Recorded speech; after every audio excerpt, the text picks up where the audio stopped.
You're listening to the High Noon Podcast with your host, Mason Smith. It's kind of a shitty clap. All right, welcome to another episode of High Noon. Got a returning guest, Monica Carroll. Hi. And first-time guest, Paul Cyphers. I'm so excited to be here. First this, next Kill Tony. Yeah, well, this is. I heard this is the Kill Tony. I'm gonna Tony. be nice to you. I heard this is the Kill Tony pipeline now. Yeah. I'll text Tony after this and make sure he gets you on the list. Perfect. All right, now you're gonna bother me now that we're on the air here. Bill, he don't want you, Bill. Come on back here, Bill. I want you. I want you, baby. I don't want you. Bill, if you get hair in me, everyone will think I'm stupid. He's like, well, there's a box on my bed. He doesn't like boxes because that's where he was found living in one. Aww. I always threaten him. I'm like, Bill, you better behave or I'm going to put you back in a box. He wouldn't. He's lying. How's the wall doing today, Bill? No, don't do that right there. He stares at the wall. Which one? While he's eating. Oh. Like, you'll just catch it. It's like he's just looking into his past or something. You got a lot to think about? Like he sees a portal. It's so funny. I just don't want his tongue in my mouth, and I feel like that's like a reasonable thing. I don't let him lick me, and he's my dog. I hate when he licks me. Well, it's weird because I read online that if you don't let them lick you, it's like you're like not letting them give you affection, but I don't know if that's true. I don't think it's true because we snuggle all the time. Yeah, I believe that about you. Yeah, I mean, he'll come up to me and he'll just look at me, and he'll look right here, and I'm like, all right. Yeah, and he'll squeeze his little fucking butt right there. And I don't know how it's comfortable for him, but he loves it. He sleeps in the bed with me. He likes to be under the blanket. He annoyed me today, though, because we both had diarrhea today, and he woke me up at like 8 in the morning and just stood by the door. He needs to go out. He's being such a good boy. Yeah. Oh no, he's only had one accident, and he actually shit on the bathroom floor. So I think he's like, well, this is where Dad does it. Yeah. Mm-hmm. And I wanted to see what was going on, though, because he never gets up that early. Mm. And I watched him go out there, and, dude, just like an ice cream machine, just soup. Just wasn't feeling well. No, he's got bellyache. I think it's because last night I ate an edible, and so they give me crazy munchies. And I was just ripping cheese sticks. You know, I'm familiar. Like yeah. I know string cheese. And he, I think I gave him too many. Okay. Oh yeah. Yeah, I think that's what fucked him up. Yeah, I think it's the processed cheese is what I think it is. Yeah, I think so too, Bill, because I had it all morning just as bad. I was dog sitting a dog with Alzheimer's last week. How's that? He's like 17. He's deaf and blind, and he's diagnosed with Alzheimer's. How do they How does one diagnose a dog with Alzheimer's? Well, if you look at this dog, you'll figure it out. Because he walks up to so he always goes out on one side. There's like a sliding door. And now he's just been going up to the other side of the sliding door. Like the other side's magically going to start opening. Does he stare at it like... Yeah, right. He does weird stuff. While he's staring outside, poop will just slide out of his butt because I think he thinks he's outside when he's like near the sliding door. So you have to wait for if he gets to the sliding door. Also, I'll put food in front of him and he won't eat it. But if I put it on my finger and let him eat off my finger at first, then he goes, "Oh, it's food," and then he starts eating the rest of it. I'm pretty sure it's just because they're old as shit. Yeah. Mm. Like, I mean, this is all house soiling. What a weird way to say fucking having accidents in the house. House soiling, anxiety, sleep-wake cycle changes, activity changes, forgetting commands. I have to like That's funny. Forgetting commands. That'd be a shitty one. They have like a yard. It's not small, but it's definitely not big. And like when he'd be out there at night, he'd be out there for a few minutes. I'd be thinking to myself, where the hell is he? And I have to walk out there and go find him in the corner of the yard because he's thinking the same thing. Where the hell am I? Yeah, he's just like looking around, and he's become deaf and blind, and he has some type of mental decline. So he has no concept like where he is on the planet. Are they spending money on vet bills, or they're giving him some pills and stuff? Also, they might spend $30,000 to clone him. That's how much they love him.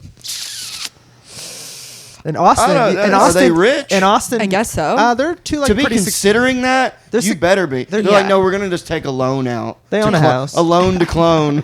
Well, in Austin, put it on the card. It's a big business now. You can clone your pet for like $30,000. Can we look up pet cloning? If there's been one successful? I would also love to know, like, is the personality the same? I don't think so. I think it's like the same thing as having a twin. You might have a good chance of being similar. Extracting DNA samples from the pet to be cloned. Look up. Has there been one successful? Yeah, I definitely think so. And if this shit is anywhere, it has to be like here. Successful Austin is pet like clone. The place for this. Oh, this is it. This is what they do. Is this in Austin? No, that's Georgia. And where's Kismet? So these two are clones, but one's Georgia younger. is the name of the dog. I thought that's where it was. I was like, that's not Texas. Okay, so it's like you said though. I think that it's just a clone, as in They cloned a ferret? physically they look the same. They cloned a ferret? Yeah. You know what I mean? Yeah, but it's like its own brain. It's gonna have. Well, yeah. I mean, it's gonna be DNA wise the exact same. But yeah, it's gonna have its own like experiences. What and if with every personality. clone, it's like No, you can't clone a ferret. That's so stupid. First ferret ever. What if with every clone, that next one is just dumber and dumber? Oh, but it died. Oh.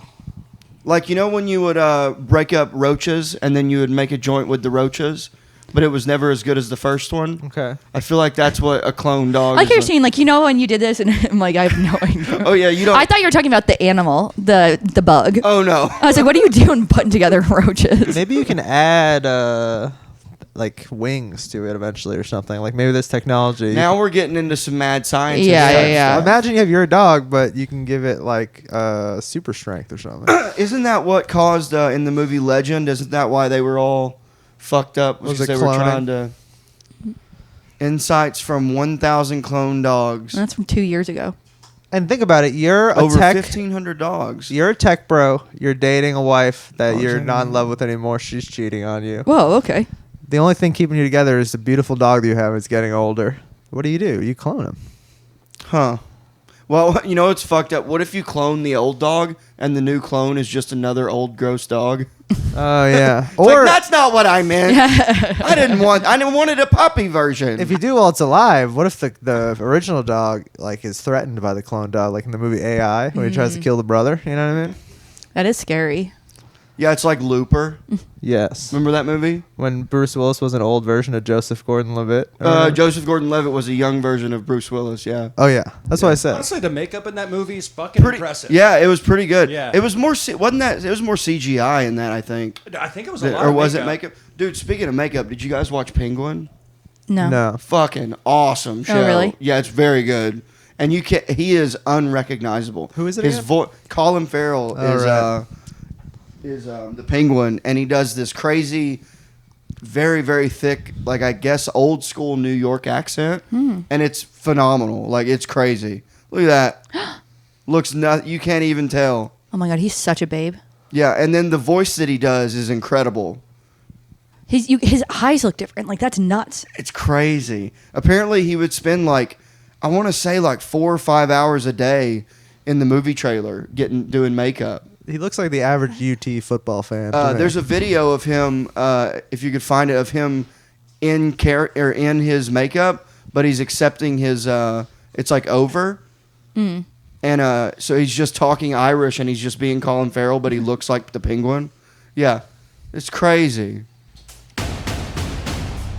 Fucking Tom wild. loved the script for Who's the this Batman, fucking nerd? but was actually a little unsure about whether Yeah, or not that's he wanted insane. to play I the think Penguin. people take Batman a little Matt too told seriously me about nowadays. what he felt the It's penguin a should stupid be comic. after reading I don't know. Matt's I mean, don't get me wrong. The classic Dark Knight.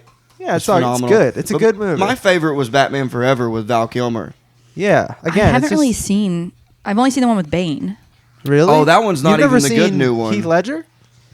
That's No. the Joker? You That's gotta the watch best that one. Well, I don't have to do anything first of all. That's Yeah, I do Paul. want to make Well, I that mean, clear. Heath I don't know Ledger- why you're taking Batman so seriously. Because don't you love Heath Ledger?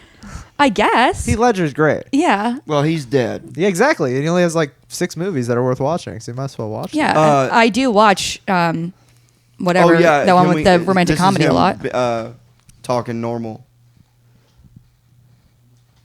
You Oh, broke it's- my TV. No. It's just muted. The video's muted. This TV is obnoxiously huge. I love it. Isn't it cool though? It's cool. I feel like it's scared watching. I feel like I'm sensing a little jealousy there. Well, I Definitely. have a computer monitor as a TV where I live, so Oh, that's. it's right. really small. feel so grateful. I don't know why you can't fucking hear him. Blessed by being a part of this collective. That's I won't okay. miss the sound. But yeah, this TV is I won't miss the perfect fucking for voice. like snorting a fat line of ketamine and then rolling around on the floor with Bullet Train on. It's What's awesome. Bullet Train? That's my go-to ketamine movie. Brad Pitt. How often do you do ketamine? I went down to once a month. Okay. So you're only watching Bullet Train once a month now? Yeah, and then also the Sturgill Simpson anime that he put out. That's a good one. Mm-hmm. Anything. I love new movies. I love this TV is so sick. Yeah. Yeah, my roommate's gonna sell it to me when it's technically his, Yeah. But he's like never here. I'm just like, dude, please don't move out. Plus, it's mounted. Yeah. Moving this would be a nightmare. It's awesome. Yeah, my buddy, shout out to Chad. Chad hung it up there for me. Oh, shout out, Chad. Yeah, and it's cool because you can't see any cords. It's great. It looks amazing. It's so sick. Like, I would never go to the movie theater. Yeah. Oh, I just wait till they're less than You know what sucks? I've been wanting to watch Wolverine and Deadpool since it came out, and it's still $20. Is it? I did see it in theaters. Yeah, I saw it on Disney. I don't have Disney. Oh, we used watched to have it. it. I don't. That's like one of the ones we don't have. It's so good. I want to see it. I can't wait to fuck. Did he bulk up again for it? Oh, yeah. Wolverine. Yeah. For him being such a I do theater. It's cool that he goes and he'll just be this badass. Yeah. You liked it? Yeah, I did like it. It was fun. It was funny. I fell asleep A lot of during quick it. little Lots Deadpool of jokes. Exactly. Yeah, tons of jokes. It was fun. Although I watched it. I accidentally went to it in 3D, and so I don't like 3D. It was like really disorienting. Oh, really? Last thing I saw in 3D was the second. What's the dude that's the professor in the Marvel universe? Doctor Strange? Yeah, Doctor Strange. And I enjoy the 3Ds. You can get glasses for this. Oh, you got. But it's kind of. It's not that. It's not really. It's kind of not the same. I don't like it. Have you seen now? You can buy the projection screens, but it's not really. It's not very good quality. I've never. Yeah, I really want a projector, but it's just it's not going to look as good as just like a TV, backlit TV. What size TV do you got? It's pretty small. I don't know. I don't know what size it is. Maybe like a 50 at least. Probably around either 50 or like 46 or something That's like fine. that. Yeah. Forever I just had a 60-inch when I lived with Carrie, and then when I moved here, me and Chad just had like a 52. Yeah. And it was still. This place is tiny. Big. That's the thing. My house is so little that I would feel like. I actually don't know if this would fit in my if I could get this into my house. Yeah. Is your house the size of this house? It's a little bit bigger than this. I have 2 floors. It's like 1,200 square feet, and then I also have a basement. Me, Lottie, fucking Paul dog. knows. Paul is my exterminator. 2 floors. Yes. It's an old house. It's a really old house, yeah. I don't think I ever But in saw a good it. way. Yeah. Well, yeah, I guess, you would, because I was doing so much work to it when you were still living in Quincy. Right. Didn't you do a show in the living room? Yeah, in my kitchen. Was that during COVID? Kind of like. It was like kind of coming off COVID because Hideout was open. Okay. So I was doing Hideout shows at the same time. Yeah, I remember you came to my backyard show. Yeah, that was really fun. Yeah, and that was when people still thought you should wear a mask even outside. Even outside, we were kind of wearing a mask. Yeah. Remember how nice that porta potty was, though? Remember Carrie decorated it. And I didn't even use it. I don't think. Oh no. Yeah, we had a porta potty delivered, and dude, my landlord gets back the next week and goes, "You had a COVID get together," and I was like, "Dude, it wasn't." You went above and beyond to do everything exactly right. Literally. Like, no one was allowed in the house. Like, everyone was distancing, like, on the lawn. Right. Like, yeah, you had a porta potty. Like, it was, like, literally you couldn't have done more things right. I told him, I go, dude, I looked it up, I think. Yeah. Safest way to have people over. And he's like, you had a porta potty in the driveway. And I was like, yeah, it was fine. And I remember, you guys were being so good. Like, she would, like, be changing her clothes outside the house before she came in. Oh, yeah, like, yeah. When she would come home from the hospital. Yeah. I don't know. Like, you guys couldn't have... For him to be mad... Like, I get that everyone was, like, uptight and, like, really scared for, like, a long time. But you were, like... We have to live like Gotta in a do something. way. I was going crazy. Like, because me and Andrew were still podcasting, but that was just once a week. Yeah. And then I remember... Even that felt clandestine, because I remember coming over and feeling like... Oh, are we like doing something kind of wrong? Yeah, right. I remember I went to me and my neighbor that lived across the street. We never gave a shit. We would still just hang out. No, none of us gave a fuck. Sure. And we had a UFC party at his house, and everyone at the party got COVID from this one guy, from his best friend, who didn't tell anyone that he didn't feel well. Right. So then that Monday, I wake up and I felt like dog shit, freezing, aching. And I'm like, it must be just a hangover. I don't know. Maybe I'm just hungover. So I go to work and I'm just miserable. Yeah. I go and sure enough, I got COVID. But the night before, we had just done high noon. So I had to text Josh Goldstein and Andrew and be like, I'm sorry. You always felt so shitty too. Well, yeah, because it's like... Because everyone knew that if you were doing everything completely perfect, like actually staying in the house and not interacting, then you wouldn't get anyone sick. But the thing is, everyone's taking the same risk. So, but you do feel like you messed up when you get COVID. It almost felt shameful. Yeah. Like, but I did, my neighbor though, me and him would just hang out with each other for 2 weeks, and Carrie went and stayed at her friend's house. So it was just me and him. She was dropping me off handles of Tito's, just so because What a sweetheart. yeah. She knows what will make you feel better. Yeah. And then my neighbor's dad goes, "You guys shouldn't be hanging out." And he's like, Why? "Why? He's all I've got right now." It's a perfect situation that you guys could hang out. Like, it's great that we both have it. And then of course, Carrie comes back like a week later, and I gave her COVID. Oh, that sucks. Even like But a week. It course. was like a week after. Yeah. I mean, it is very easy to get COVID. Well, so I've had it here. So when I first moved here, I had to get a job quick.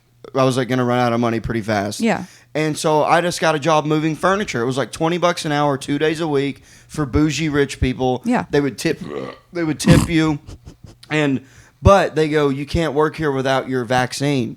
So they forced me to go get the fucking shot. Yeah. And the second shot made me sicker than when I had COVID. Yeah, I got the first time I got COVID, I got it like the day after I got my first vaccine shot, and so I assumed it was like Residual. just side effects from the. So I was like getting so sick. I was at Hideout like doing You're whatever, like, "No, doing the trust me, shows, it's just the and I was like, no, vaccine." it's just the vaccine. I'm like getting home, I'm like my whole body is like convulsing. I'm Yeah. like sobbing to my mom about something. She was like, "Why are you so upset?" And I was like, "I don't know." And she's like, "You're like really sick," and I was like, No, I just have like that." So it was like confusing. But it was from the shot though. No, I really had COVID. It just was like it just very happened to be right just when you really got the weird vaccine. timing. Yeah. Damn, have you had? Did you? I don't think I've ever had it. I tested a bunch of times, once or twice when I was sick. My ex-girlfriend made me get the vaccine. So That's. I mean, in Massachusetts, you couldn't get in anywhere. Well, I was without here the in I know, Texas, but I just so. meant like there was no question I was going to get the it was vaccine. just such a. I just remember even at the time being like, "You're really gonna like make me do this?" That's it. So, dude, Carrie's a fucking nurse that worked in a hospital and didn't make and was like, "Yeah, you don't have to get it." Well, the girl I'm dating now, really happy. The voting situation was a similar like thing, but she didn't press it. That she just like made her feelings Voting situation. known. Like I didn't want to vote. I've never voted. Yeah, I'm I not don't registered to vote. And so she made her feelings known, but she's like, "I'm not gonna make you vote." And I was like, "Thank you," because that's actually makes me more likely to vote next time. The fact that it wasn't the vaccine thing kind of pissed me off. You know what I mean? I wasn't even anti-vaccine. I'm just anti. I'm very lazy. You don't want to be told what to do. Yeah, no, I'm just really lazy. Oh, okay. Also, yeah, the fact that you had to make the effort to go get it is annoying. Yeah. Like, I lived like You wanted them to go house to house. or just fucking I walked leave to the me pharmacy. alone. I actually walked to the pharmacy I got it at, so I really had no excuse. But it was just a weird thing. I don't like giving my name for stuff. I owe various branches of the government various amounts of money. You know what I mean? I'm trying to keep a low profile until I'm ultra rich and famous. Then Dude, I'll get back. That's exactly my thinking. It's like one day I'll have money. Yeah. But until then, Well, here's the thing. quit calling. I'm getting better at that now, though. I was like really like just being like, "Look, I'm gonna burn all the boats," as Joe Rogan would say, with all my finances. But now this year was a big thing. Well, my credit's fucked forever, basically, until I make enough money where I can pay someone. I'm at help. 830. Okay, well, I had a 710 when I moved here. And then after I moved here, I had to use my credit cards a bunch. Yeah. And now I'm down to like a 615. if we're being It really dropped. if we're being truly honest, I owed an immense amount of money on a credit card, Yeah. and I was trying to pay it month to month when I was living here. Then at one point, I just said, "Nope," and I just deleted the app, and I don't answer my phone, and that's definitely going to come back to bite me. Yeah. But we're letting it ride right now. I think we should reopen. I want to reopen debtors prison. Get you guys in. I also owe Get off the streets. Austin like probably $400 to $500 in parking tickets right now. I need to Mine's probably. I try to every couple months. I'll throw about That's what I gotta start. $100 at it. That's what I can start doing. Now TX Tag I looked up today $160, but I also heard you don't got to pay them shit. They can't do anything. So. Just don't take the toll. You guys Bleep are his making name. I don't me wanna get him really. in trouble. You guys are making me really anxious with how you guys live your lives. Like I can't imagine. That makes me so uncomfortable. And So despite I got one for you. Okay. So I owe probably. I think the last time I checked, it was like $3,200 or $3,500 from what's the electric something grid National Grid. So how do you owe them? So when I left, I You paid left Boston. Yeah, when I left, I paid the electric bill, and I go, "Carrie, you have got to switch it over. Yeah. Take my name off of it." Oh, no. And she didn't do it for like a long time. And so she just didn't pay the electric. No, because up there they won't shut your shit off. Like in Massachusetts. Really? I've had my electric in shut off when I Massachusetts, moved into a new place. If you just throw them, if you just go, I'll give you $300. Yeah. They'll be like, all right. Well, they're But- pretty lenient because they don't want to be the reason that you die. But here, though, Yeah, they'll let you they'll die shut here. your shit off the next day if you don't make a fucking electric bill. They'll kick you out of your apartment the next day if you don't pay your dude, rent here. they're so strict here on They can tenants. kick you out the day one when you're renting. But Massachusetts, you can stay there for like 6-7 months without paying. I think you rent. can be there I for know. years. Yeah, it's if like- you know how to It's work not the like system. that here. Yeah. Here, you know how up there the tenants have more. Yeah, it's so many rights. Rights. Opposite here. Here, they're like, yeah, you need him to get the fuck out. We'll get him out right now. Yeah. We'll go take care of this right I think now. Austin's a little better because it's like they don't really have any police to spare to do anything. That's the True. nice part about Austin is that I've had a 2022 inspection sticker on my car, and I've never been pulled over by the only people that pull you over is a state trooper here. And in Interesting. Massachusetts, Yep. I've been absolute pulled over, opposite. yeah. Massachusetts, like you could drive around the corner from your house, and there's some guy being like, "There's so many cops there, it's crazy." Oh yeah, if You you know have like if it's like December 1st and you have like an 11 from Yeah. last year on your thing, they're like, do you know why I'm pulling They're you on over? top of it. Yeah, they're Or really Boston- on top of you. And a Boston cop is a special. I say it to people in the audience here. Sometimes I'll be like, "You have Boston cop face. You just look like a cop from here." And they're You just usually look grumpy as You shit. played linebacker in high school. You were like okay at it, and then you were like, "Oh, I'll just be a cop so I can body slam people, whatever I want." There's a lot of that. There's a lot of fat cops here. Really? A lot of the state troopers are fat. The If you get- stadies are fat? in the rural area, especially, you just see a guy with a gun on his waist. It's like 600 pounds. Yeah, It's our crazy. APD though, they're all jacked, roided out. Yeah, fucking that makes ready to sense. fucking They're young fuck boys somebody that were up. asked to leave their previous station. So you do not want to interact with them. Down on 6th Street, when I see them, they're either like never worked another station, or I feel like they were asked to leave because they were like banging one of their partner's wives or something like that. Absolutely. Oh, so Yeah. they're cuties. They are. I mean, they're like young, jacked, probably ex-football players. Self Congress Fire Department, hottest guys I've ever seen in my life. I walked by there. I saw just an old guy washing the truck. Well, he's probably kind of hot at least at one point in the 70s. I mean, I wasn't like turning away from looking at his butt, but, But if in the summer, here's a travel tip for the ladies: if you come to Austin, go to South Congress, get a little day drunk, and then walk by the fire department. And they're just sitting out there in like a little kiddie pool, like spraying water on themselves and stuff. They know what they're doing. they know what's up. That's Yeah. got to be aside from the probably 5 to 10 times a year where you get in a real sketchy situation. That's probably a really fun job. Firemen. Oh. Fireman. Playing and also foosball, everyone Xbox. loves a firefighter. Yeah. People love firefighters. I got my good friend that lives in Framingham Yeah. is a Waltham firefighter. Oh, really? Yeah, and he loves it. How come I never met him? He's not a comic. They don't get any of the police. hate. You might have met him at my house. Oh, really? Yeah, maybe at one of those get-togethers. Antifa doesn't hate firefighters. They love, you know what I mean? Like police are everyone's against now. Firefighter didn't catch any of that heat. They're like Is still there total still here. that thing in what was it, Seattle or Portland called Chaz? No, that was where for they like made a 2 town? weeks. That was for like 3 weeks or something. I think. Oh, so that wasn't that's not still going. I don't think so. I'm sure it You know still what I'm looks talking like. about? I don't know what you're talking about. They they were like, fuck you, Seattle, we're making our own town. Yeah. And they built like a little shanty town. Can we see images of it? And here's the funny thing. This is a right wing talking point. Within like 48 hours, this place being made as in response to police protests. I think it was a George Floyd thing. two black males were killed in violence in the Chaz. So it's just something that right wing groups who like love to parrot. So these were ultra liberal people saying It was we're, like- we're going to have our own Yeah, like area. blue-haired people. Occupy movement on steroids, essentially. Okay. Now, one funny thing, my friend Phil used to sing for a hardcore band when we were teenagers that was kind of like popular. So he was playing a show one time in Boston at this place called the Democracy Center.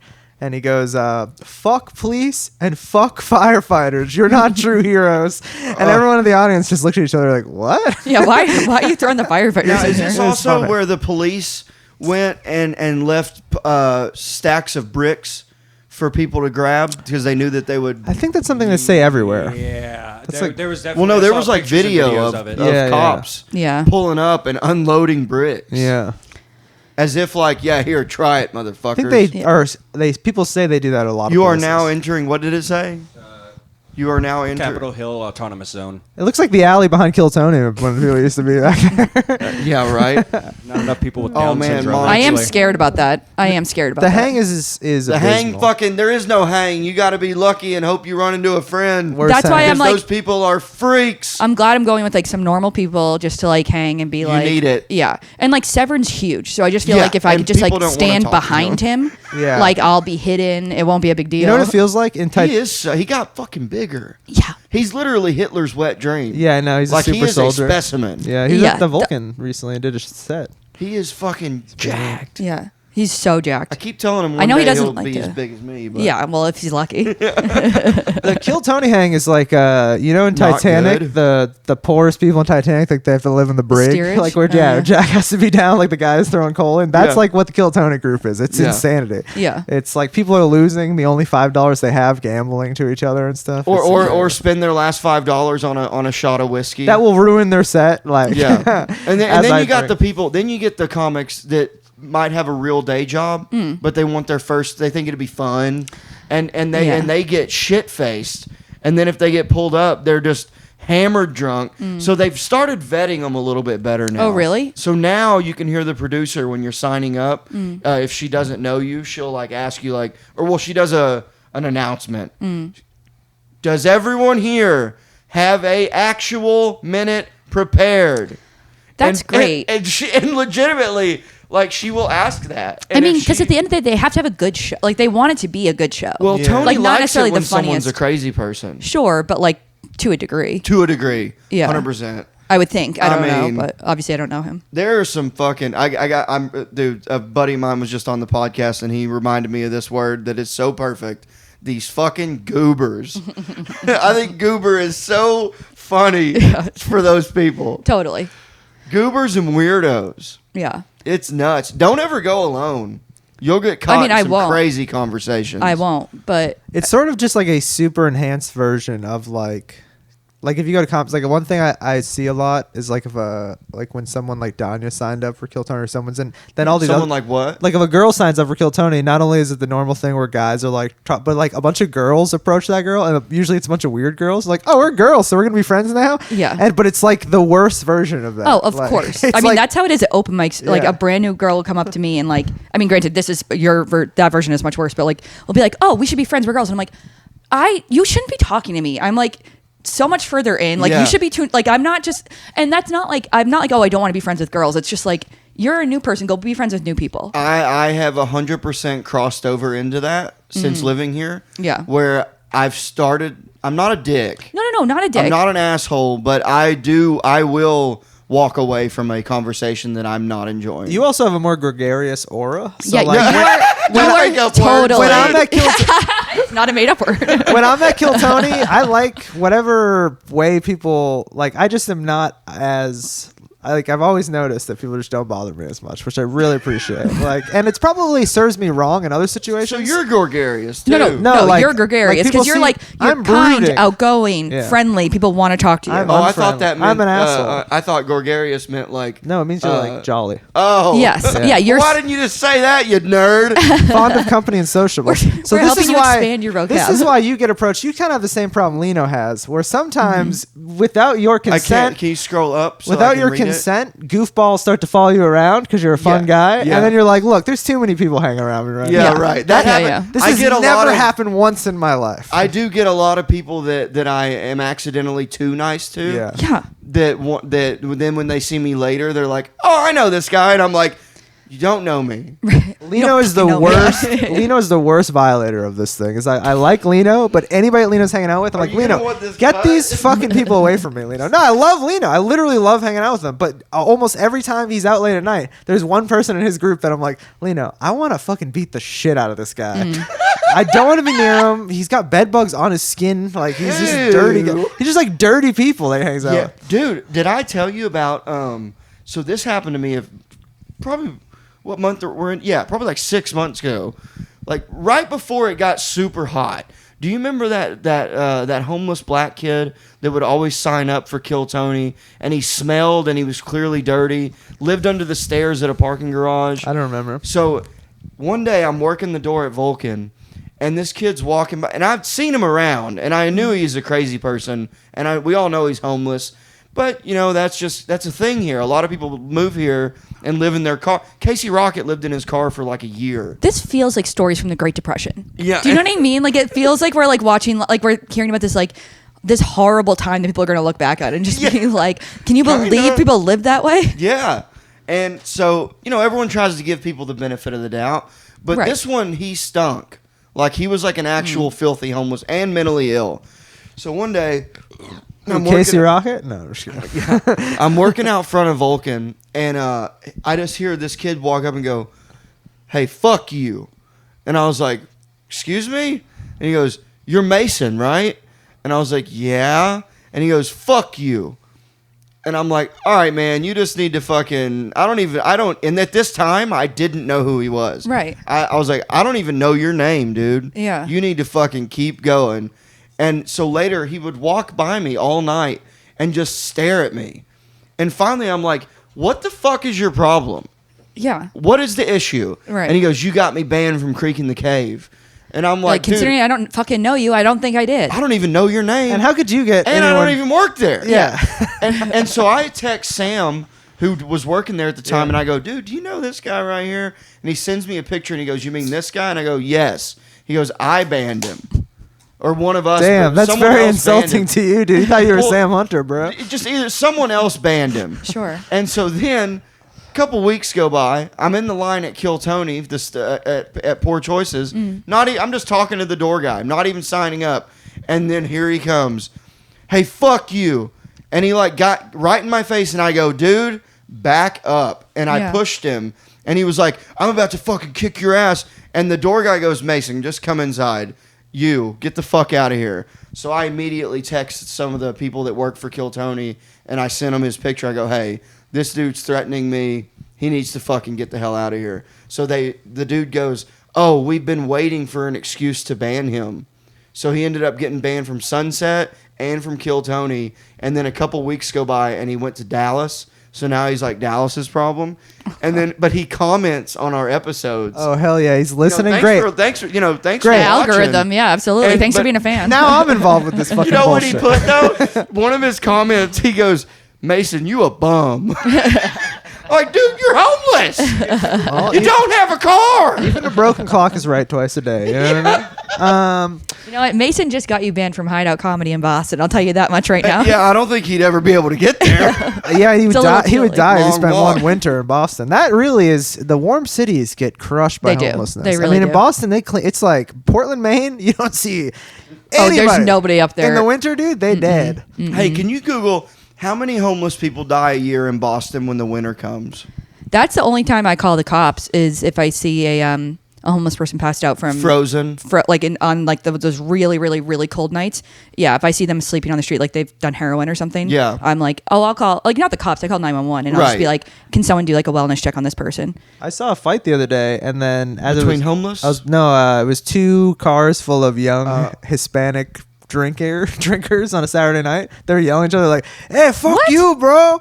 We have the So- second highest rate of homeless people in the country. A death rate. Well, see, here's the thing. No, Boston This is does? what we were talking about. The death rate, died at a probably. rate Oh, of death nearly rate. 3 That makes more times sense. of Because those living essentially in shelters. that can just be almost 10 suicide times the over rate. like a Wait, 3-month What did it say period. earlier? Oh, Was no, there no, a that number makes for sense. it? Yeah. It said 700?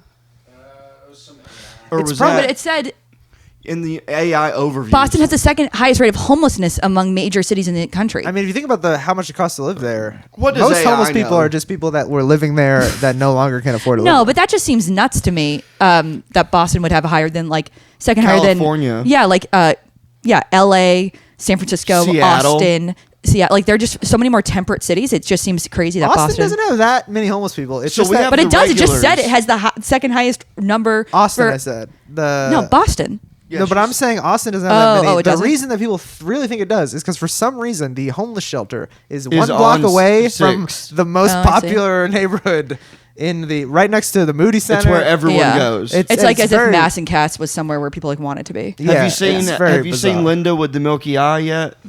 No, Oh, you'll see her. No. she kind of only knows how to say, "You got a cigarette," and then she'll touch you. yeah, I saw a guy touch a lady yesterday, and Yeah. she was really freaked out by it because he did like Whoa. lunge at her in Yeah. a way that felt like very uncomfortable. And he was wearing a lot of them wear their sleeping bags as kind of like capes, and I think that's a cool look. Yeah. It's also very. I don't know if you smelled them. So what happens is they I all do wear, short breaths out of the mouth when I'm nearby. They wear all of their All clothes their because stuff. they don't have anywhere. Sure. So even in it could be Oh, 100 yeah, I haven't seen degrees. any shopping carts or anything handy. Maybe Boston does have a lot of homeless people. I'm like, why don't they have the accoutrements that we got up north? So here though, like all the shopping carts will lock up if you try to take them from a Right. certain area.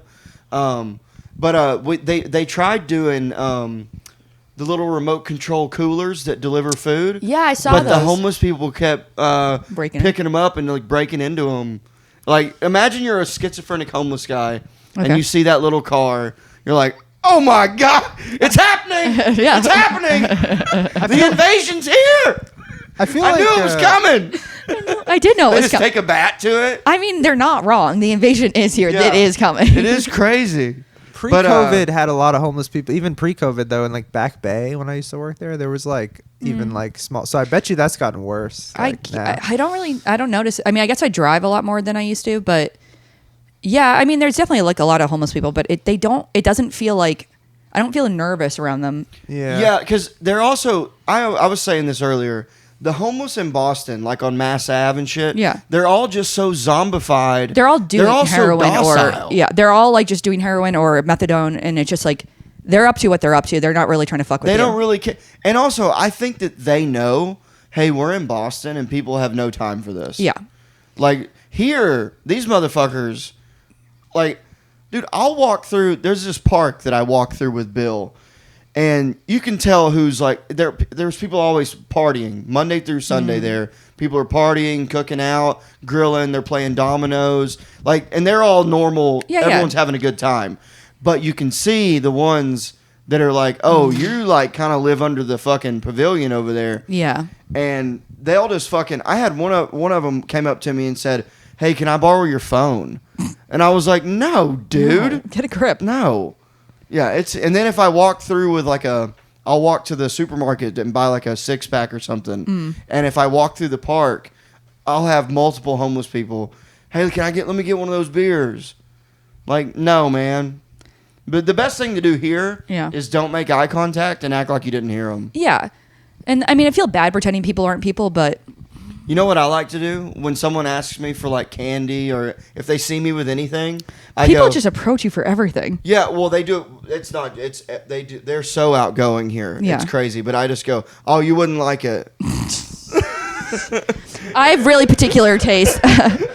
This is like that Swedish black licorice or whatever. You wouldn't like it. It's you wouldn't like it. It's for a more experienced palate. I spit on it. I spit on it. Candy's for inside people. That's so mean. I can't stand. I've gotten really numb to these motherfuckers downtown. Yeah, sometimes when I'm especially scraggly at night with my backpack on, I feel like I can I can walk amongst them, so they don't. Yeah, you're a night walker. And I've always said the alleyways full of homeless people late at night on Friday or Saturday are actually safer though. Like I've been nearby when 2 different shooting things happened downtown. I've been here now, for 6. I'm not trying to walk amongst the large group of people anymore. I'll take my chances. If one of those guys wants to press me, at least I can like kick him over because he weighs like 90 pounds. Yeah. Or even the drunk dude. I almost got into. I was leaving Vulcan. I stopped drinking for like 2 months after this.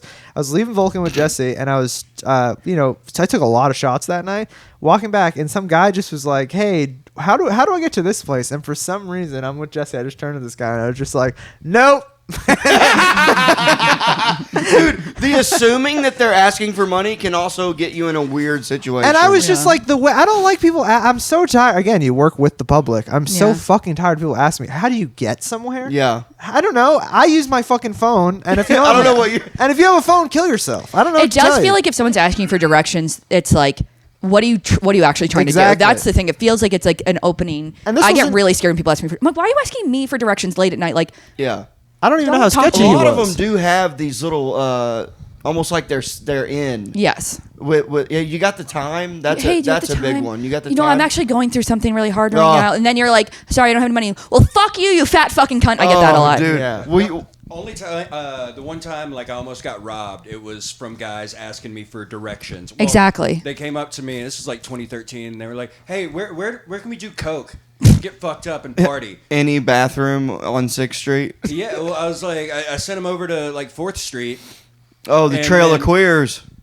I mean, they got coke. Yeah. So like I keep walking, and they Gay keep people following be me doing coke, you're and right. like pull me into a corner, and they're like, "We're gonna fuck you up unless you tell us exactly where to go." What Oh. the fuck? Yeah, I fucking That's hate wild. Did you say go to Oil Can Harry's? I did. Oh. I did. That's 4th Street is our gay area. Yeah, I was walking around a little bit there earlier. I noticed a lot of rainbows on the ground. When I first moved here, I was drunk as shit, and I went to, I was just starting to talk to Alyssa, and I was supposed to hang out with her. I got too drunk, and I was with Ben and Jesse, and they were driving me around, so I couldn't go to meet her. And they were wanting to go eat at this place called the Iron Bear, and we didn't. We were just like, they have burgers here. So I'm drunk as shit, and I text Alyssa. I'm like, look, I can't come. That didn't ring any bells to you at all? No. I was like, I can't come to meet you. I'm going to the Iron Bear or whatever. And this girl I just went on 2 dates with was like, what the fuck? And then we went there, and me and Ben, we all ordered cheeseburgers, and they went to the bathroom. I'm sitting at the table looking around, and then they come back, and Ben goes, Paul, did you notice something about this place? Yeah, you just start looking around. Yeah. And I was like, yeah, I did notice. Somebody ate cheeseburgers, so it was great. Yeah. So There's literally, so here, this is East Side where we're at right now. And this whole neighborhood, this all used to be like a really rough area. Yeah. Not since I moved here. It's been, I've watched all Mason these, cleaned it up. Thank you, Mason. Yeah, for it was gentrifying all the me, area. yeah. Yeah. He But, beat up the criminals and set them out. You'll still see the few pockets of like Yeah. where the houses haven't been bought yet.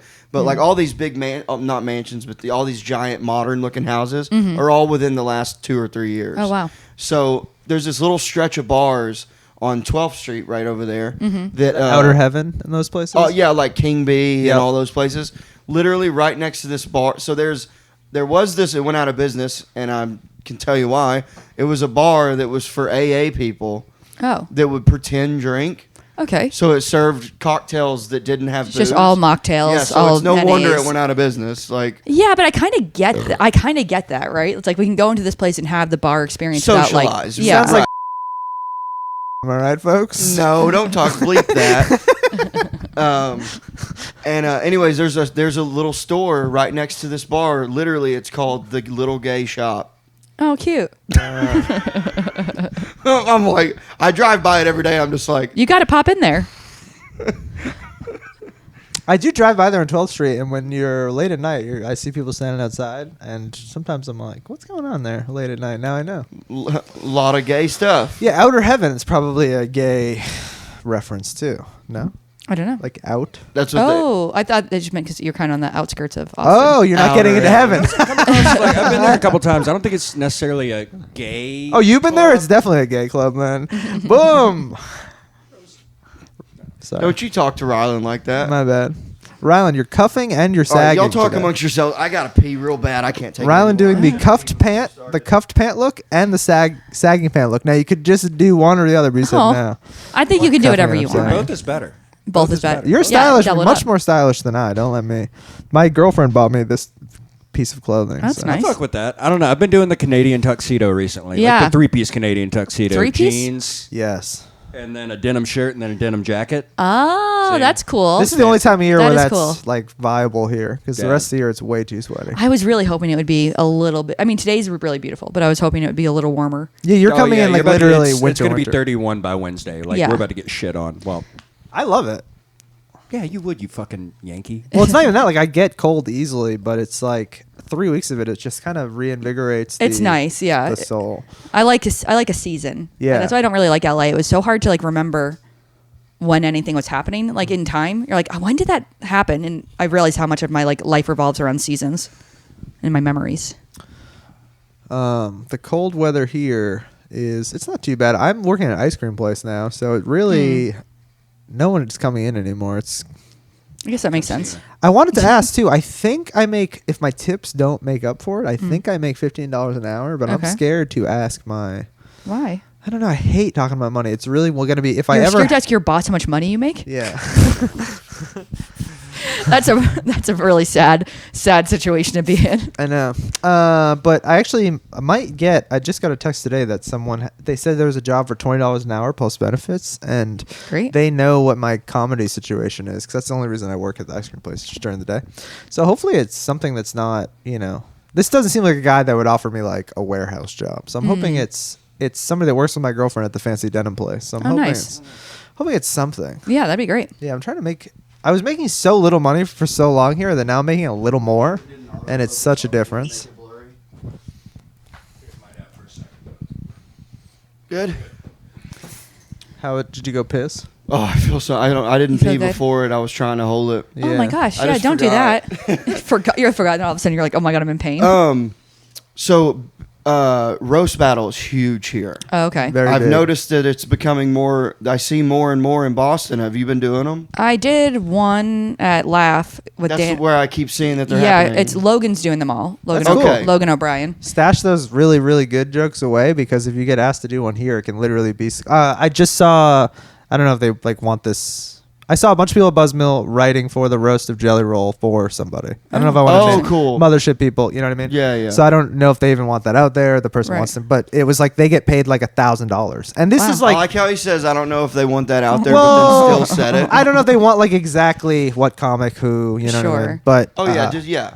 but and I think they've said it online publicly. They got paid to do like the Tom Brady one. So and that's like comics Yeah. that I'm like very close with and like friends. They're not like people making money on the road. Right. Right. So and that's when I heard it. I was like, holy shit, you can just get paid $1,000 to write. And I was like, maybe I should have been doing this roast thing harder, trying to get on. But Yeah. here they ask you like 3 hours before the roast. I once woke up at noon and I was already. He had asked me the night before, "Do you want to do this roast on Friday?" And I go, "Yeah." Who am I roasting? Didn't hear from him until 2 p.m. and I was on my way to work. And he's like, "This is who you're roasting," and it was one of the. I'm like, dude, this Yeah. is less than 8 hours of time to write. To And write, I like, also 6 suck good at jokes. it. I don't Yeah. like it. I'm not good at it. I hate writing jokes I'm never going to tell again. Yeah. I also don't write that type of. I don't even write one-liners myself. That's I why don't- you need them in the bank. Like I've noticed that the better roasters, it's not like they're just repeating the same jokes all the time, but they're definitely jokes that if they've done in like a small roast, now they'll do them again in a big roast. Yeah, for someone because they're else. not like I would say most roast battles I watch are not really hyper specific to the actual person. Like It's just like fat, just a gender, mean joke. Yeah, Yeah. just Right. fat, gender, sexuality. I don't know. Like, yeah, it's just like I was joking. Yeah, I was joking to one of my friends who is in roast battles all the time. I was like, "Oh my god, you guys are just so pedophiles." Yeah, That's yeah. it. They all are like, "You look like a pedophile." Like, no, you look like a pedophile. No, I you're a saw- fat pedophile. Yeah, You're like, I've okay. seen people do this one where they just go, like, this guy looks like this. Ha, fucking gay. yeah, Mikey and Biggs. like, and it's did like that to that's the me. point. Like, That, what? that's not enough. I've seen people go up and their joke, the whole joke of the overall 5 jokes was that they keep saying the same punchline. Yeah, Like, that's definitely a technique. Mikey Biggs. yeah, but got a huge I don't. laugh. I like watching them sometimes if it's Yeah. like an actual good one. Yeah. But I've done so. I'm 2 and 2. I've done 4, and I lost 2 and won 2. And I've won both the ones I've done against Izzy and Dan. yeah, my first one was the best one that I actually was like, oh, I can do this. I had a month to prepare. Yeah, And I wrote with the guy I was roasting. We wrote together. that's fun. And well, because both those people are like both people I roasted are my good friends, and so I was like a little concerned. But I was like, if we're just like, I told Dan every single joke I was going to tell about him before I did it, and I was like, just so you know, like, Yeah. this, because I don't want you to actually be like hurt or surprised by anything I say. And nothing I said was that mean. I just said he like didn't have a neck, Yeah. which is true. Yeah, I think it's better. I think people should write together because you want it to be a good A show. good show, not like. Yes, I fully agree with that. Yeah, and that's because that's at the end of the day, it is a show that like people are paying to see. You know, That's definitely how I look at it too. but I find it to be too stressful, and I just don't enjoy it. I don't like it. For whatever reason, I was like having a lot of fun writing the jokes about Dan, but then like I don't know that I would want to just be like someone was like, oh, do you want to go against this kid Camo? And I was like, I don't really have anything I want to say about you. Yeah. And then, so here, you'll get a lot of roasts where you're going to roast to someone you don't know, and you'll DM each other things about yourself. Yeah. That's like what people do. Yeah. But I had Heather Keith came on, and she's like the roast battle champ. She like won the Netflix. Oh, cool. Is a joke roast battle out in L.A. And she's done like 38 roasts, and she's like, yeah, I think I'm kind of over it now. I was like, yeah. I wouldn't would be think so. too. You know who apparently is really good at roasts is you remember Shelley Grunberg?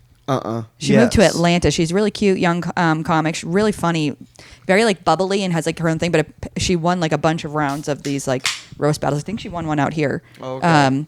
That like brought like a bunch of people from over the country together. But yeah, she's like I guess you don't know her, but she's so like bubbly and sweet that you wouldn't think it. But she's just like And then rips. she's nasty. Yeah. She's Likability goes so far but that's the thing about roast for me is like, and it's sort of I think maybe I should I should try to take the day's notice thing and do better with it, just because I maybe can write stuff like that. But I always feel like write one-liners. I always feel like it took me like 5-6 years to even be able to get the audience to be like to seem likable when I'm doing whatever I want to be doing. Yeah. That now I go out there and I don't have those weapons, and I'm just like, these people will never like me. Because like no, that's funny because you've worked for 6 years on being likable on stage, so don't you think you'd be likable now? But it's like likable in the confines of like how I like to do my act, how I like to, and I had to learn a lot of like lessons that I just can't be funny in the way, I don't know, like for example, me getting angry on stage is like never, like it's never there's a difference in being angry, because one thing I've noticed that'll happen is if someone's just really annoying and clearly having a conversation and not paying attention, you got to be very subtle about how you handle that. Because I've noticed I get too nasty, and then the crowd will turn on you, and they're like, "That was just too far," and then you're like, "What fuck?" That's so funny because you are so happy-go-lucky and giggly, but then you will switch to serious, even like in personal life. Yeah, I've gotten better about it. No, I mean I like when you switch to stage. serious because it's kind of like it's like funny to see both sides of you because you're so like happy-go-lucky, and then you're just like, no, but I'll fucking kill you. Yeah. But then it's like, no, I believe that too though. Yeah. No, I actually haven't had that. I've over the last couple years, all that stage time that we got at Vulcan while Zach was there. Yeah. I feel like all of us just it was great. We were getting so much stage time. I'm trying to find other avenues now. Which that's what you have at Hideout. So did you take McPhee's spot? No. So right after the pandemic, McPhee asked me to partner with her. Okay. And so I was working with her from immediately when we opened up after the pandemic with Austin McLeod did it for a few months too. And so I've been there for like 4 years now. And now McPhee hasn't been part of it for the past year. Okay. And are you solely the booker? Chris Post also books. Okay. And do y'all still get, you know how like Sam Talent came through there and did a headlining like weekend, I think. Yeah. Do y'all get that to happen? Yeah. Oh, sick. Yeah. Or do agents ever reach out to y'all, or is it y'all finding it? We usually find people kind of know about us. People email. The best thing is like through the email or through like personal recommendations. But yeah, people have heard of the room because it's been going on for so long. Oh yeah, it's like a lot of people want to do it. But like if it's like a bigger person, Sam Talent knew McPhee personally because she booked him way long ago in Indiana. And so they've known each other for like a long time. Oh, cool. So he was doing Hideout for as long as he could before it like literally made no sense and had to go to Laugh. Of course, yeah. Yeah, because this was a couple years ago. Yeah. But yeah, and so then because of people like Sam doing it and like other, pretty big comedians over the years, like then people know about it and want to do the room. And so it kind of works out well. And it's only 4 hours away from New York, so people just drive up. Oh, absolutely, yeah. It's really easy to get some big names in there. What's the cap on audience? I think when Adam Freeland was there, we did like 120 at the shows, but that's like a little bit too much. Yeah. 185 feels the best in there. Yeah. 100 feels pretty good. 120 feels insane. Who That's opened awesome. for Adam? Was it? I'm trying to remember his name. The guy who had that really viral video where he wrote something in permanent marker on his head. He's so Caleb. fun. Caleb. Yeah, Caleb. He opened. Pitt. Caleb Yeah, Pitt. Caleb Pitt. Yeah, he opened. He was really funny. He He's also so goofy his and fun. podcast. I don't know if he still does it. That List podcast. They did. That's podcast about List. That's him. I didn't even know that. I've never listened with to it. two but other it comes guys across. from Emerson. I think that he went to school with. Cool. I should try that. Listen to that sometime. Yeah. That kid's funny. What's the comedy studio like now?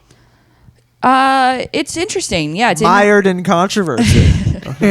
It's So I've heard. it's in Harvard Square, which is cool. In like a basement, kind of feels a little bit like a bunker, but they're making it cool. They're doing their best. High ceilings though. Is it like a basement, like nice, like Capo? No, it's like Okay. cinder blocks, but like Oh, okay. I mean, How's the sound with cinder blocks going on? yeah, it's a little echoey. I think they're working on it though, like trying to figure out. It's hard with fire codes and stuff to like dampen some of it. So I think course. they're working on. It's a work in progress. How many can that one seat? I think it's similar. I think it's like 160.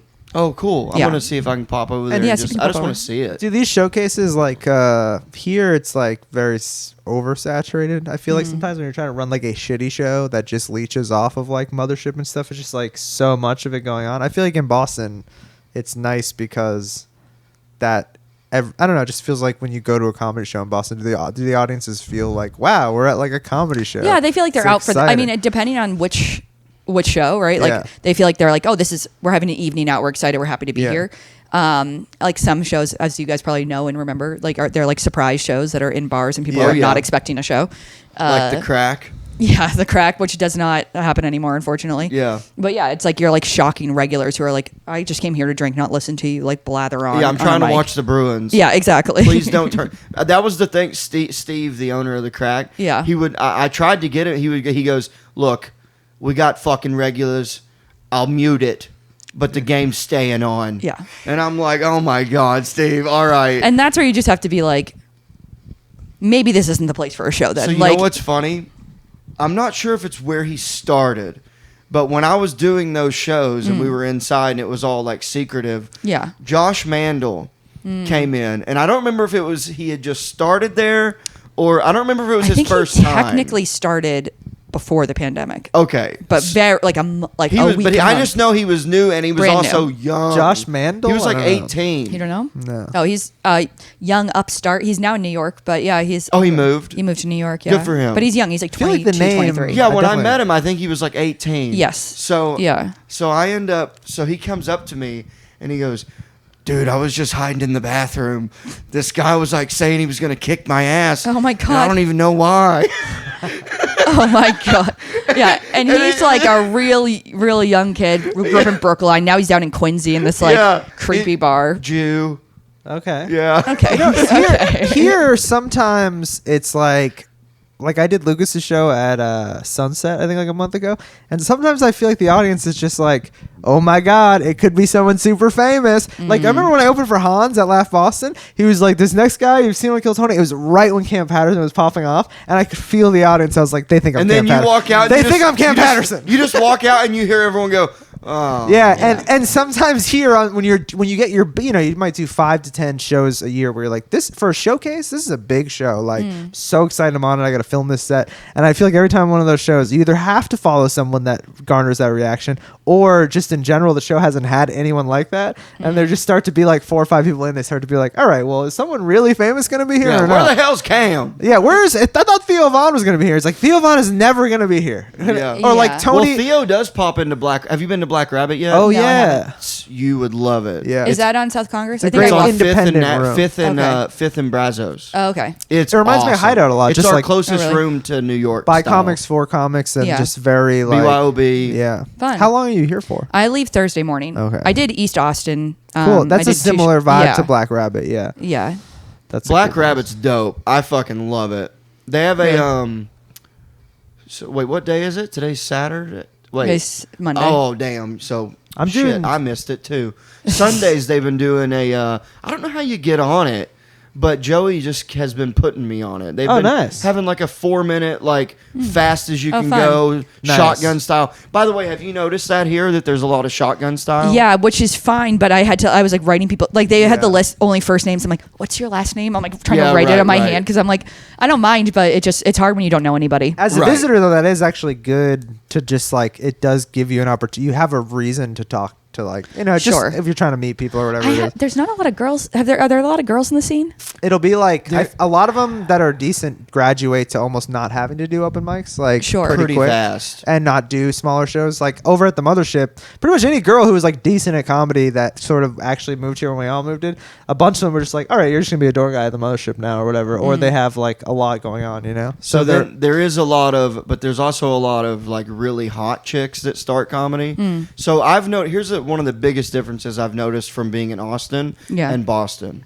In Boston, I didn't get booked for a show for like a year. Same, pretty much. I had to do open mics, do the thing, go to these soul crushing open mics Yeah. where no one's laughing, even if it's funny. Yeah. And it's just other comedians that don't want to let you know how it goes. Totally. Here, I have noticed you can be a brand new comic, but if you're either down to produce your own show Yeah. or a hot chick, the amount of opportunities that people get here within 3 to 6 months Really? without being ready for it, it is so much more common here for someone who is not funny or ready for this, but Interesting. they still get it. Yeah, I mean, people produce shows in Boston, but it's funny, they still won't get booked until they're good. Yeah. Even if they're it's like way putting on a harder decent up there, show. I've noticed. But I also feel like that's kind of just like Like it's not even like in a mean way, because like when someone like asks if they're really new and they, or not even that new, maybe like 7 months in and they're like, but I've seen them before and I'm like, you're not quite where I would want someone who I'm booking on my show to be. Right. But I'm like, I'm not holding it against you. I assume that in 6 months you'll be better. Like, yeah. And I've said to some people, and I think it hurts their feelings, but I really don't mean it to. I mean it in the nicest way. Like, hit me up again in 6 months. Like, send me another tape. Like, and that's normal. But I feel like that's like I'm doing you a kindness of just like keep going. More people should say that here. Yeah. Because you'll see people on shows here that have been doing comedy for less than a year that are getting booked constantly because they run shows. And it's embarrassing when you're that new and that bad. 'Cause I remember doing a few shows when I was pretty new, like around 9 months in or something, and it's just like it sucked. Like I did City Side. I don't know if you guys remember that show. So hard. Oh, it was like a Monday night show out by BC. Yeah. Okay. Yeah. Really tough show, and I just remember feeling like so embarrassed that I had asked to be on that, and I couldn't like deliver because I just couldn't like handle that type of a room at that point. Right. My first show was Jeremy Pearson. Okay. Yeah. booked Yeah. me for that variety show that would have like a drag queen. I never did that. And, and music and the only people in the audience were people that I brought and then the other performers. Right. Oh my God. That's tough. He runs amazing shows in Providence now. Oh yeah. Yeah. He was the one that was putting us all on those beer garden shows. Yes, the beer garden shows, and he had that fun show out in Medford or Somerville or wherever. At That the beer Glue garden show, the Factory. funniest thing, and I did it too, but We did it a bunch. Yeah. I just like in comedy because you're always, even no matter how big or small you are, you always try to keep the social media front of like, I do comedy, here we go. And I remember the beer garden show, just everybody had their own version of that picture of being on that stage being like, we're back. We're back. We're doing comedy again. Yo, check me out, guys. I'm back on the scene. It was like the official coming out for everyone that's like, I'm trying to do comedy again, was on the stage in the middle of like a Rhode Island downtown. Yeah. And Askew too. Yeah. Well, Askew Askew was like, yo, we're really gonna start putting in the hours. We're gonna drive down to Askew, and we get there. It's just like I did that a couple times. Tilson and Sean were going down every week. did And it I was like, almo- I can't go down to Askew every week. Me and Vickers did it almost every Tuesday. Yeah. I got booked on a show there Because that was all there was, technically. Because once they shut the crack down, Right. like we had, That's the thing. Because since at that point we were doing Hideout Thursday, Friday, Saturday, and 2 shows Friday, 2 shows Saturday. So it's like I was like pretty burnt out as it was. Had the open mic came back yet? No, well, it came back at one point. We did it for like a little bit. And we had like Liam McGurk hosting it because neither McPhee or I wanted to. But I hosted it once because Anjan goes. This was literally the week. I think this was the week before everything shut down. So Anjan goes, "Hey man, I don't really. I got some shit to do. Do you want to host it?" He's like, "I'll put a beer tab for you if you just here's the names." And I was like, and I'm like, yeah. I'd love to. It's like such a big opportunity This is my in your end. mind. Yeah. I'm gonna be in. It's so funny. And then so I go on stage, and I just was like, "Yeah, so you guys hear about this fucking Corona shit? Pfft, gay? Like that's not real." And some lady in the audience at the bar wasn't even just goes, "No, it's very real." And I was like, "My wife's a nurse. She said don't worry about it." And she's like, "It's a big deal. It's not good." And I just was like, I like that she was there and was just like, no, she's probably like an epidemiologist or something. oh, Like, yeah, she she's was like, definitely staying at like a hotel nearby. Yeah, that's It was, so and then she a was week, just having cut one. to, She was having one drink after her grandmother's funeral, just being like trying to forget. dude, cut to, a week later, her work shut down. everything shut down. And it was my first, I had that week that everything shut down, I had 11 shows booked. I was in a similar situation where everything was like ramping up. Yeah. We were doing the Wet Cat show on Thursday, which everyone hated us for, and then like we were like, I remember I was like putting out like, oh, I have like 6 shows coming up. I People was like, hated you for it. yeah, why did people, I think I did Wet Cat. Of course you did, yeah. Yeah. What? Of course you What did. was the problem? We got a lot of flack from people who thought that it was weird that 5 girls who were new in comedy, not even that new, like maybe almost a year in at that point, started I think people just didn't like the idea of like, I don't think people were like, wow, women shouldn't do this, but in their mind they were like kind of freaked out that like girls banded together to start like a shitty bar show on Thursdays. Like, yeah, because also, someone it called doesn't me. affect anything. It doesn't affect anything. And someone called us like literally like the mean girls of Boston comedy. And I was like, excuse me. I was like, I think that title belongs to a group of men who have a podcast. Like this is not us. This might come off wrong. I would prefer exclusively woman-produced shows. Yes. Every time I do a show that a woman is putting on, I get to the green room. There's water bottles there. Things are thought There's about. basic necessities. There's maybe a candle lit on the table. You know what I mean? It's just great. You go to a guy show and it's like, yeah, it's just in a warehouse and fucking you're gonna be performing in front of a bunch of. Well, did you put up like maybe a curtain? Or Yeah, like did you try to make it look nice at all? backdrop, perhaps? Yeah. And they're like, nah, we're just gonna have you stand in front of a trash. It's actually it's raw. Have you ever thought about doing it raw? Yeah, and you got just any show a woman puts on, I'm like, God, and she's like, you guys will get paid a week after the show. Every time guys, I'm like, hey, I did the show Month like goes 6 by. weeks ago. Yeah. Yeah. So yeah, I'm out. Any lady, I know how new in comedy. They're just they know how to like a brunch. Yeah. They know how to put things on. It is no, it's just funny because I think also a lot of people have that thought of like women already get so much stuff like for doing nothing, which is like not necessarily true. And I'm like, and so they're like, oh, and you're gonna book your own show, you fucking cunts, as if you don't get enough in life. And I'm like, do you want to book a shitty show? Like, what are you talking about? Well, I looked at it as, hey, good for the fucking. well, we were also friends with you, Yeah, so like, right. yeah, you were like, I'll probably get some spots out of this. Yeah, I was like, hey, you know what? I think it's fucking great. Well, comedy, it's like you meet. There's a bunch of reasons to be like, this person progresses in an unfair way. Sure. And then, and you probably have this perspective because you're like a fully functioning person outside of comedy. It's just like, yeah, have you tried to do anything ever? Have you tried to excel in school, excel in an athletic? It's like, there's always people for one reason or another that have an easier time than you. It's Absolutely. it's just the facts of life. And then people, the only thing they've ever tried at is stand-up comedy. So they're like, this is a issue that only plagues comedy. And it's like, even taking women, it's like, dude, if you were in like an office job, you'd have the same feelings. Just things happen for a reason they do. And being a little bitch about it definitely doesn't get you closer. Oh, to definitely it. not. We're just being a little bitch about it. Well, it's also like if you're only focusing on the person who's different than you, who got something, you assume that's like the one reason that they got it and you didn't. Yeah. And instead of focusing on all the people who are just like all the men who are getting things that you're not getting, like, don't you think that they're doing something you're not doing also? Like, what do you, like, what's happening here? That's one thing that I would never be upset with someone about. And I know earlier I was saying that, people get a lot of opportunity. Oh, no. But Yeah. like, you're making your own opportunity, which I do respect. Yeah. It doesn't make you funny. No, it doesn't make you funny. But That's it so is true. good. It's a good work ethic and like good for you. For sure. And if it does get you some spots, good for you. I do think it can be dangerous though, because But- it's like if you're going to start a show and then you start getting stuff because of it and you're not funny, people are going to remember you for not being funny. As opposed to being anonymous is such a beautiful thing that people don't realize how awesome it is to be able to get up, do jokes, no one remembers you, and then you go home, and you get better. I'll tell you one of the pieces of advice that I got early on from Jack Burr. Yeah. Right? Yeah. Super nice guy. Great Boston comic. Yes.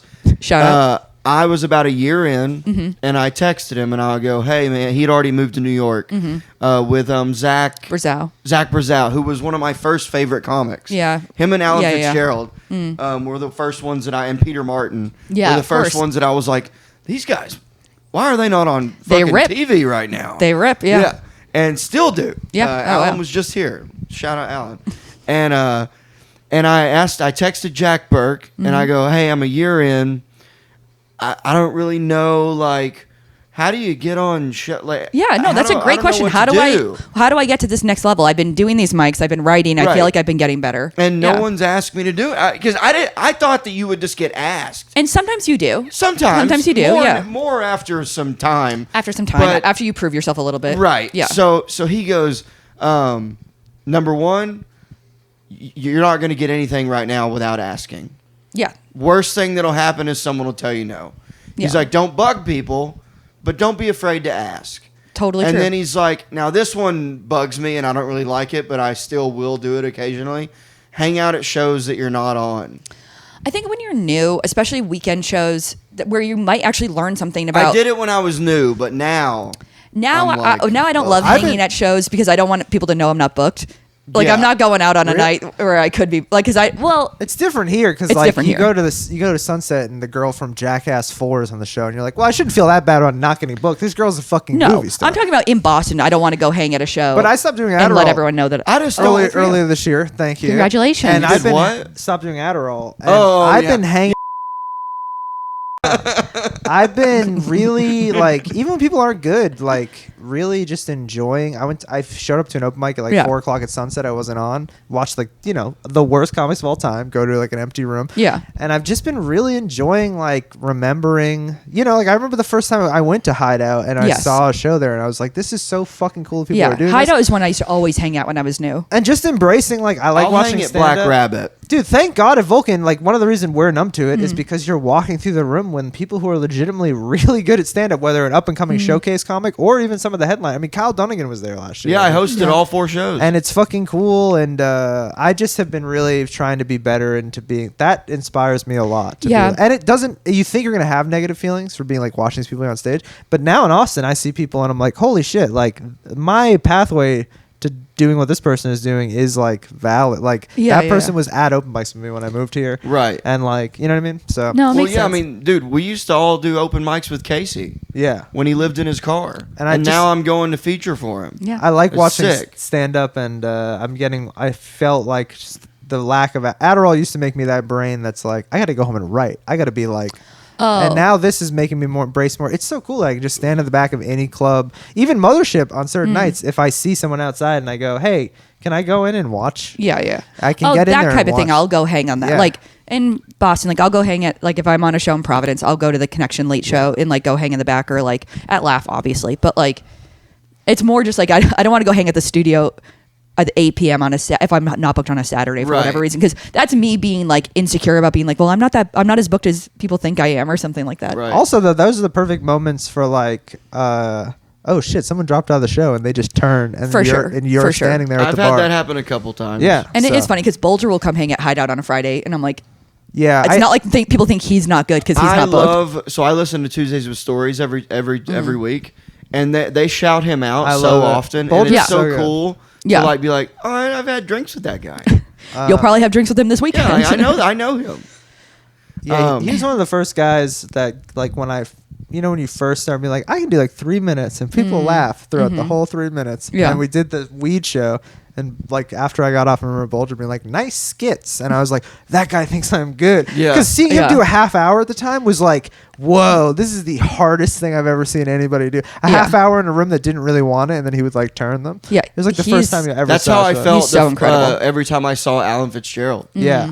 I'd be Well, like, this guy. Alan is the definition of an uphill battle, which is so. Yeah. That's what I loved about him and Tilson was like every time they got on stage, it just felt like an uphill battle to get Yeah. people to like sign on with him. Tilson just because I always think like anyone who wants to complain that when people go on stage they don't want to like you or something like that. I remember seeing Tilson at Mike's and just being like, dude, some of the people in this audience are just fat and hate Tilson because he's just tall and He's a confident. pretty man. Yeah, and it's a funny thing because sometimes I feel like that here. I'm just like, oh, because I don't want to be like a part. Literally, if you have any like Bert Kreischer inclination, the late night shows here can be so much fun when you just want to be like, we're having fun. Let me talk to everybody in the crowd. But Right. if you don't want to do that, everyone in Austin after 11 p.m. is like, this is not fun. Dude, that's what I loved about doing all of our midnight shows. Yeah. Like, because I would go up and just be like, you guys are all fucking idiots. You're Yeah. all drunk.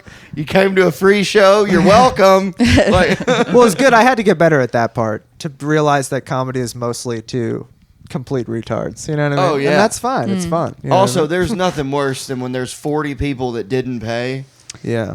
and they're just like, They haven't bought into being at a show. you gotta. And when it's in that scenario, whether you like it or not, you gotta talk to them. That If is you true. just try to plow through, it's not gonna happen. No. You have got to talk to them. I've learned that lesson the hard way a few times. Yeah. Call them cool, whatever you want, but you better acknowledge them Yeah. because they'll get antsy and they're like, "What the hell is this?" Yeah. Yeah, I gotta find a new lane. It's like when you live in a city like Austin, it's like I feel like in Boston you get in. I don't know. It's just so many weird. You find stage time where you can. Like, dude, Jeremy at Black Rabbit will put me on whenever I message him, and it's Yeah, like yeah, I don't same. message him that much, but it's Yeah, I like try dude, not to bug him. I hope this guy knows that this one show every month or There's two. a guy is- outside your house. Oh yeah, there is somebody outside your house. Might be my roommate. No. Well, he went to that door and then he What walked are we around at up front. time wise? An hour 14. Oh, okay, cool. We can wrap it up. Let's wrap it up. Real quick. Let's all beat the shit Where out of can this people? guy. Yeah. outside your house. Hopefully, it was just a mailman. Let me look. You're allowed to shoot anyone who's on your property here, right? Yeah, I've got a gun. Okay. I want to exercise that right now that I'm just for while I'm down here. I just want to embrace the local culture a little bit. I would definitely. I've already got a taco, so I think I'm halfway there. As a visiting woman comic, I would sign up for Kill Tony. One, because you have a minute. Like I've done like 4 minutes of the show, so now it's like, fuck, I need every minute to be better than the last. You are like sitting on your best minute, being like, I'm just gonna do this. Sure, minute. yeah. And women at the end of the show, sometimes if there isn't a woman on the show, they will keep pulling until. okay. So your chances of getting on are dramatically increased compared to Yeah. men. Also, women on the show, Kill Tony in general, you're in kind of a good situation because most of the women that get pulled are like people who moved to Austin to do stand up and they don't know what the fuck they're doing. The idea of moving here to start Yeah. comedy, There's a lot of the is girls here are like that. insane to me. It's so crazy. Do it in your city that you live in already. I might move back to Boston to do it again for a few years, then move to New York. It's a hard thing to do. I Yeah. would have so much rather moved to New York. Really? Yeah, but I think it would have been harder. Well, yeah, I think so too. Yeah. It's just a sprawling big city. So there's like, not that this isn't big also, but I mean, of course New York's bigger than Austin. I'm not Yeah. like saying anything negative, but I think it's really, really hard to get outside of being anonymous there. Yeah. I think New York is probably a really good place to start stand up in a weird way. Right. Because it's so long before anyone even knows you that like, You got to really want it. And You people gotta might really know want you it. in like one part, like one group Yeah. of comics that here it's a large scene, but when someone like fucks up or is an idiot, I feel like it's like we're all the same scene. Well, and also, I mean, it's gotta be similar to we're in the Boston in that crew- way. We're Yeah. in the crew of people that we've been here since it started. yeah, Like yeah. before Mothership, when Vulcan was still the thing, when Vulcan was still Kill Tony and Rogan, like when Creek in the Cave was kind of the only club, really, and then the rest of the open mics were, random. Now there's so many rooms and little small clubs now. We were here before Sunset, like when I in 2017 or 16, I like was here for a few months, and there was a little theater that kind of had like weird. They had like stand up, but Fallout. maybe it was Fallout. Yeah, it's like kind of BYOB. Like walk into this weird thing. There's like a big, and then but it feels like an improv theater where there's like Could've been stadium Santa seating. Cruz. Could've I been don't really Santa remember, Cruz. but we used to go there. It was like free on Tuesdays, and my friend and I would like bring Yeah. beers, and like I was so into comedy before I started stand up. It's so funny. And then you do stand up and it ruins all that love you have for it. Did you start? Was your first open mic at this comedy studio in Bow Market? No, it was at Thunderbar. Oh, nice. I actually went to Thunderbar a bunch of times before I got the That courage was a to great do it. open mic. Yeah, It was I went so to fun. the comedy studio. That was your first one? Yeah, that was my. Yeah, for Weird. months I was going there and just watching. Yeah. I would just go Okay, buy. yeah. I would buy tickets. I would just go. So we had a And- very similar experience. Yeah, Does and that guy Jack Mike- Hall is the one that one of the times before I started. So I saw Andrew Vickers one week at the open mic do his first set. And he was sitting down, and I was like, "This guy must be doing this a long time." That's so funny. And turns out it was his first time. Then the next week I come to watch, and Jack Hall goes, "Dude, I've seen you here for the last month and a half. If you don't go on tonight, I don't ever want to see you here again." Wow, good on And Jack I was Hall. like, All right, Jack. I was like, okay. And so I went and I signed up. I was like well past like 30. Yeah. Like it was long. Yeah. And I went up and I'll never forget. Like I had stuff I had been writing. Yeah, of course. And Carrie was there. And I go on stage and I'll never forget just being like, it's so bright. It is bright. It's so bright. I couldn't see anything. I mean, and that's like a real show too. When I mean, the open mic is obviously a real open mic, but like you go and But you it's a walk out club. through It's a- yeah. curtains. It's a real club. That feels very intimidating. That to was me. my first time, yeah. Wow. And it was that dude that used to do the he always did the same set every time. Are you talking about the owner? No, he had the bird act out where he's like, I'm trying to get on the train, and he's like, I gotta look like masculine, and he's like always did a bird act out. I don't know who that is. Oh, have and no then he fucking worked idea. at fuck. Is I'm Mike- never gonna who remember. was the his- guy that ran? he what is didn't it? run shit. He had been doing comedy for like But 20 years. at the time, he must have been the He comic was- in residence. he was 'Cause always they always hosted he the hosted mic. it almost every week. No, because Blonde, spiky hair. they made it so that way it was like the comic in residence would host it. So it would be like He did it every a month. bunch. They would have blonde, a different spiky hair. Oh yeah, so a month he would do every week. every week. Yeah. So because I remember blonde, spiky hair, kind of a big nose, skinny, I think older. this was before they had the comic residence hosting it. I Oh, could be wrong. maybe. This Yeah, was that like- might be true. I didn't know this, but at the time, the comedy studio had just opened in that Bow Market. Right. I didn't know that they had been at the Chinese Right, of restaurant. course. Yeah. Why would you? Yeah. So, dude, you would both know him. You know what? The highlight of my comedy, I really should have quit then. The first few times at the Comedy Studio open mic that I did, it was like right when you could do 3 or 4 minutes, like well. Like, Yeah. Still literally have 8 minutes and 3 or 4 of them. It's the same 3 or 4 minutes I was doing then. And I was dating a girl that lived like 5 blocks from there. And I was staying over. She lived in a 1-bedroom alone. And I would just walk to that place and do the open mic. And I just remember thinking to myself, like, oh my God, I'm a city comedian. I get and that. Fucking, I was so in my head, I was like, this is amazing. And I should just quit then. You know what I mean? Dude, I remember I did. Unfortunately, that probably kept you going for like 6 years. Yes, absolutely. Dude, I did the Comedy Studio open mic every week for like a year. Or, well, before. So, for months, I was doing just every Tuesday Comedy Studio. And then finally, I go to Jack, and he was kind of always my go-to. And I go, is this the only thing? Like, where else can I do this? He goes, oh, buddy, there's open mics all over town. It's hard to know. You don't know. For the first like couple months, maybe 2 months, I was just doing Thunderbar. Yeah. And then eventually I added in the studio, maybe one other mic. So I would I would do literally brand new every single week because that's what it was supposed to be at Thunderbar. You're supposed to be doing new material. Right. And then I would do it one other place.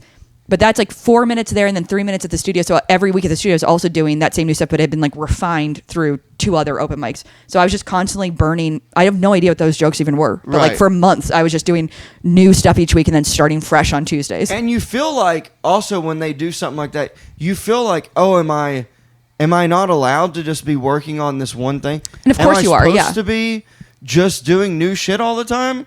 Like right. I remember I was taking it very literally. I remember going before I started, and then I would see some of the same people from the week before, and I even in my head I go, well, I heard him say that last week. Yeah.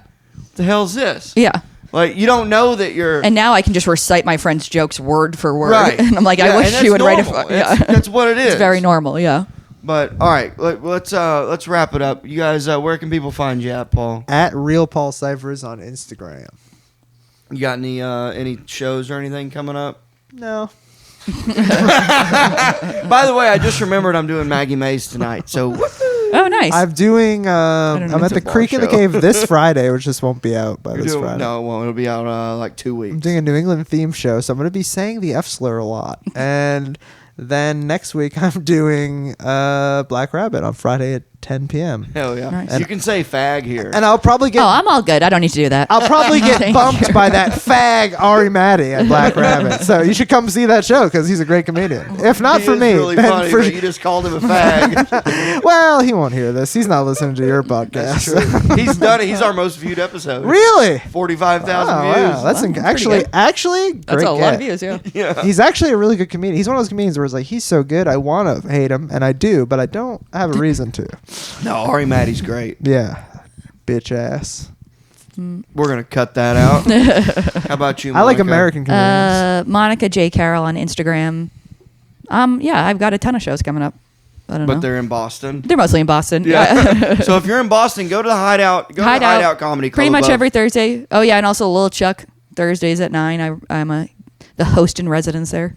What's Little Chuck? Is that a bar? It's no, it's a cool little theater that used to be Stitches in like the 80s. It's famous. That was Paradise Rock Club. No.